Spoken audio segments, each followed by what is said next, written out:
8 scoreless for Lucas Giolito last night, Keefe. 8 more Ks. Red Sox win 5-zip. They're 13 games over 500. They are, I'd say, comfortably in a playoff spot. Yeah. Oh, yeah.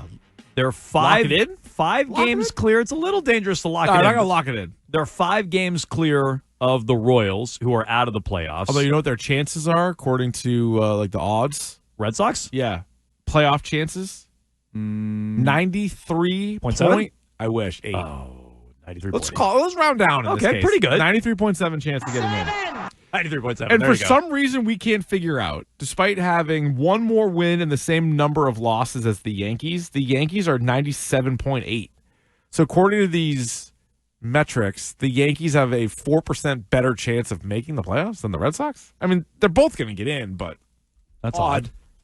Yeah, what do you think that is? The run They have a slightly better run differential. They have an easier schedule. Maybe what does that schedule, factor in? although the Red Sox have a pretty good strength of schedule too. They do. So Terp looked up this morning. The Yankees have the 25th ranked schedule. The Red Sox are at 19th. So there you go. That's it. It's probably that. That's it. Okay. Which is really, one series with how many games are left? And they do have one more 3-game series against each other. And the Red Sox own the Yankees. They do. Yeah. And you know what it comes down? I was looking this up. You know what? If they're tied with the Yankees or the Mariners, they have the head-to-head tiebreaker with the Yankees. They already won the season series regardless of what happens when they match up again.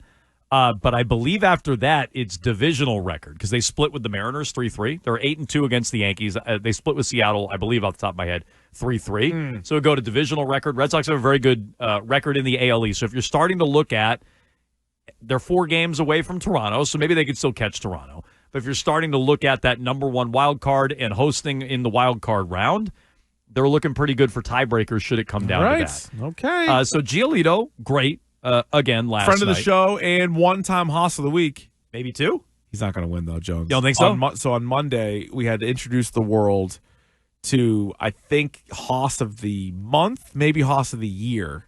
Who's that now? Zach Maxwell, reliever for the Reds, a.k.a. Big Sugar. His name is Big Sugar. I like that. He is a flamethrower who made his debut this past weekend. He's listed at 6'6", 275. Oh, yeah. What are those? He is. Goggles? He's got like a goatee. He's got like a weird glasses. Can't see his eyes because the brim's down so low. Just his human form falling over his belt buckle. Talk about filling out a uniform. What's he, Big Sugar? Big Sugar. Nice.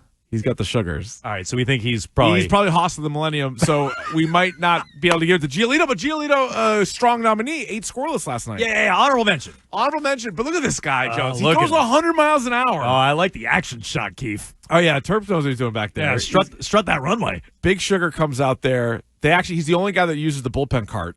They got to bring him in. They don't trust him to run in from the outfield.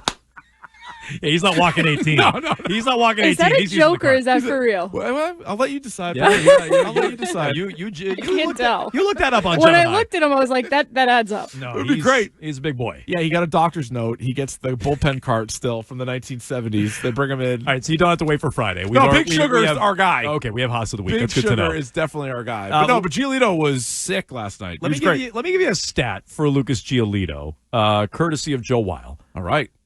He tweets out the best ERAs among qualified AL starters since June 10th. That's 2.5 months. Number 1, Trevor Rogers. We watched him. We were kind of mocking him. Oh, yeah, it's not Big Sugar. It's not Big Sugar. Big Sugar's nice, though. Look how small the ball is in his hands. It's like he's throwing a Tic Tac. It's like a little meatball. It's like a mini Swedish meatball. Don't tease him. Don't tease him. He'd never make it to the plate.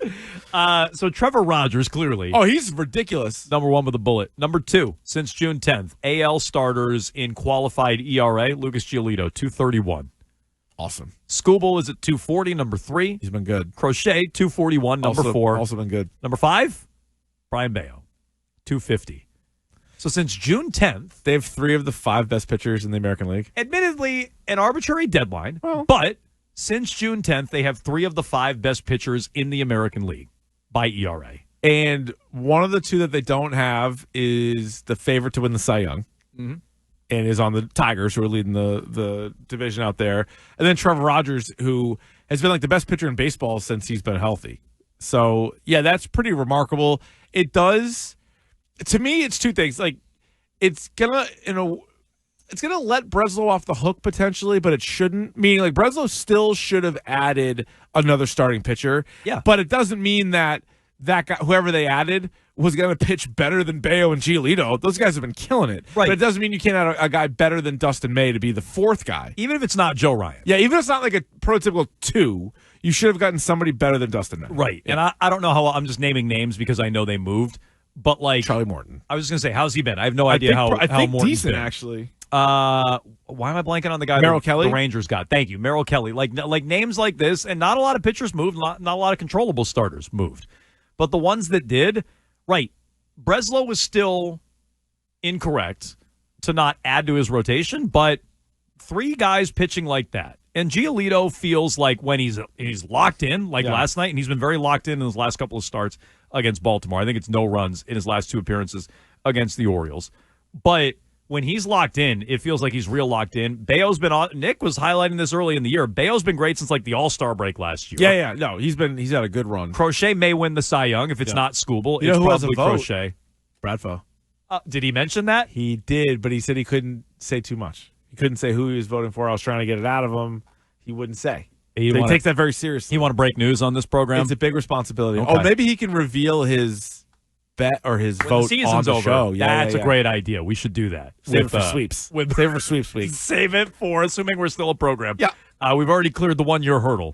But if we could make it to like a year and a month and change. Bradford comes on, says his order, 5, 4, 3, 2, and 1. Nice. That'd be awesome. Top 5. Top 5 Friday. Maybe we move him to a top 5 Friday. Top 5 Friday. Yeah. His Cy Young votes, which actually count, and then our fake Cy Young votes. I like it. Oh, I like that. That's good. Wow. We already have our All right, bracket. pencil that in, Nick. We already have our bracket Yep. and a top 5 Friday for like the middle of October. 3 months Great. from Okay, now. we nailed it. Good. This is good.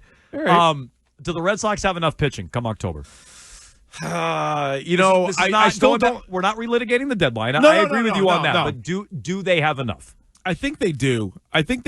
And I know Dustin May is not somebody that you can rely on. I don't want him even pitching in October. Fitz just got hurt if you were kind of counting on him at all.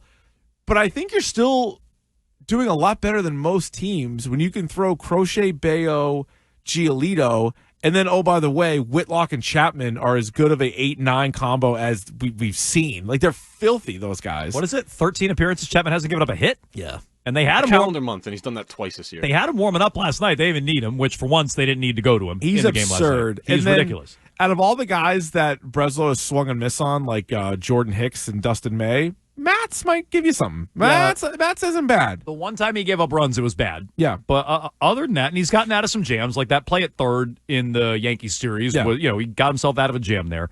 But no, Matz has been pretty good. So all of a sudden, But I have like at least 5 pitchers, right? Because Cora also, as we know, is going to move his pitchers around, do different things with them. Yeah. You have at least 5 pitchers that you feel great about. Then you have a few other guys that might be sort of just outside of that list. So, yeah, it's not perfect by any means, but I do think they have enough. I also do. Yeah. Especially if you're going to have the offense that they've had. And it's been a while since I've looked this up, Keefe. Let me just double check where they're at. Runs scored, they're second in the AL behind New York. Run differential, they're second in the AL behind New York. So if you're going to have that kind of offense, and I do think the offense is going to translate. I know they've struggled against some top-end pitchers, and we've highlighted that. They also knocked around Frember Valdez, so it's not every single pitcher they've faced. Maybe the offense comes down a little bit. I do think they have enough pitching. And I would agree with you. It's not just starting pitching. It's the bullpen as well. That doesn't mean they couldn't have added more. They should have added more. It'd be great to have even more pitching than they do. But I do think the answer is they have enough. Those guys, meaning Crochet, Bayo, and Giolito, have been locked in now for a while. Yeah, they've been yeah, right. The sample size is long enough. Like, it's not just the June 10th. Like, June 10th is where it takes to the next level, and like they're literally all-stars / Cy Young candidates if you just put it back to June 10th. Right? Like, they're top 5 in the league with Rogers and with Skubal. Like, that's pretty insane. But Top 5 Friday Cy Young ballot. Crochet, Yep. Chapman, Bayo, Giolito, Dustin May. who are we missing? Give him a Those hat, 2 starts. give him a hat tip. Yeah, give him a hat tip for the Halloween costume. Justin Wilson. Justin Wilson. Whitlock. Oh, no, Whitlock. Whitlock. It would be Whitlock. Whitlock. Oh, yeah, they're loaded. Yeah. That'd be fine. That might Piglet? That might be Bradfo's ballot. Honorable mention for Piglet. Yeah, Piglet should get a little Get the sniff. Piglet if he gets up here. Nick, what what was Bradford trying to call Peyton Tolley? He wanted to like change the nickname on us. No, it's Piglet. don't remember. Lou already did it. It's Piglet. I feel like Piglet's locked in. You see, He was calling him something else yesterday, and I was like, wait a minute. you're like, that's not Can't what be we're right. calling That him. Can't be right. Hold on. I saw he said he could take down 9 hot dogs in one sitting. I saw that. I making the respect rounds it. yesterday. Yeah, I bet he can. yeah. But this How many for Big Sugar? but this also pisses me off. It's not. Watch and out, Joey Chestnut. Yeah. This was like, well, yeah, these are different. Baseball challenge and just scarfing down a bunch of hot dogs on the 4th of July are different things. Yes. And so when J.J. Watt was like, hey, has anybody done the baseball challenge? Like, what is this about? And then he's like, I'm almost done the 4th inning. And you're like, that's not how it works. No, you got to pace yourself. The real challenge is you got to balance. Every once in a while, you have a quick inning, otherwise you have a long inning, and you're like, you got a bun sitting in there Yes. with some hot dog bits, 'Cause, like, and a beer dumped on top of Wash that, that down. and then that builds. Yes. And then you push it down, So by and the then you go to the next inning, one. Yeah. by the 5th inning, your brain finally wakes up and says, "You're full. Stop eating." Whereas if you just you're like at a buffet, you can eat like a cow, right? Yeah. You just keep eating. Right. But if so, that's cheating, is what I would say. Got it. But the question for Tolley was, how many could you eat in one sitting? So that's just fire them down as quick as you can. Yeah, he said he could do 9. He probably can. Yeah, He's I the believe Piglet. it. I believe it. So maybe honorable mention for him. He should be in our future Top 5 Friday AL. When do you think we see him? At the big league club, not driving down to Worcester. So doesn't it have to be this weekend? Oh yeah, you oh, have. oh, no, yeah, the you have playoff to. roster. That's true. You have to be called. Yeah. So good call. Yep. All right. Might see my guy Kyle Harrison soon as I well. don't think so. Do we have a Kyle Harrison? He barely pitched yesterday. He went 3 innings, but they limited him to like 40 pitches. But I think I think part the of thought is maybe he comes up this weekend. correct. Part of the reason is Oh. they might be staggering him to get a spot start in there. So I don't know if this is true. Did I see that Paul Skeens was scheduled to start on Friday, and now it looks like I think he's Saturday. Saturday. right? And Crochet's tomorrow. tomorrow afternoon. Yeah. We So have day baseball, folks. Yeah. So we're not getting both of them. No, that stinks. It does. But at least Skeens versus Roman Anthony will be awesome, or Skeens versus like Bregman, like that'll be fun to watch. But yeah, it's May Friday. I think they have an open spot Saturday, and then Hoss of the Week nominee Giolito back again on Sunday. Okay. So do you think the Red Sox have enough pitching? You can discuss 617-779-7937. We'll get you some Would You Rathers on a Would You Rather Wednesday coming up about 15 minutes from now. Real quick, I didn't realize this. We've talked a lot about the Bregman opt-out and will he opt-out and should they get a contract done. I didn't realize, and maybe this is oversight. I guess it was oversight on my end. Trevor Story has one as well, Keith. Text line is already bullying you around. Hey, Don't Keith, bully me around. Hey, I Keith. thought bullies were done. I Hey, thought Keith, how's Story doing now? Oh my God, he's great. Okay, so- is that what you wanted to hear? So they're already he's the bullying best you player around in the a little majors. bit. He has gone 20-20 this year, Yeah, he's a Keith, 2020 guy. which is nice. 21 and 23 right now. I believe he still hasn't been caught stealing a base. He had home run number 200 last night. Couple more hits in the game last night. And he has an opt-out in his contract this year. He does. I didn't realize that, but he does. I remember talking about it because we were like, "There's no way he opts out because he's so bad." Yeah, I mean, right. So Tim Healy of the Boston Globe wrote about this the other day. It's the only reason it was on my radar. I had no idea. Is he a guy that is part of their long-term plans? Is that maybe that's a discussion for the offseason, but it's interesting to me. Is he a guy who's part of their long-term plans? Meyer is out with another season-ending injury. I think long-term he'd be the plan at shortstop. You have Rafaela who could kick to shortstop, but I think ideally Keep him in center. you want if him you in can. center. So is he part of their long-term plans? Should he be part of their long-term plans? So I've, as the texter points out, good memory by the texter, have never been a big fan of Trevor Story. Didn't love the signing. That was supposed to be this big splash signing. He was teammates with Bogarts for a year, then just like pushed him out the door. And then he's been hurt a lot. Like he's just been hurt a ton. And then when he wasn't hurt, it was just not a lot of results. It felt like he was either coming off an injury or he'd have like a hot week and you get your hopes up and then he'd kind of fall apart. This year, he's been good, right? He had the slow start, but he's a 2020 guy. Stole another bag last night. And with the different lineups they've put out there, he's actually a bat they've been able to put in the middle. He's also a right-handed stick, which is refreshing. They don't have a ton of those on the team. Yeah, I was looking at his contract. It's oddly set up because it was originally a 6-year, $140 million deal. This is the 4th year of that, which is also kind of crazy, right? Like, he's been here for 4 years. He's barely played. I mean, right. He played a little bit. Well, he was mostly healthy year one and then hasn't hardly played the last 2 years. So I guess he can opt out, but then he's got $25 million next year, $25 million the year after that. And then there's also a club option for 2028.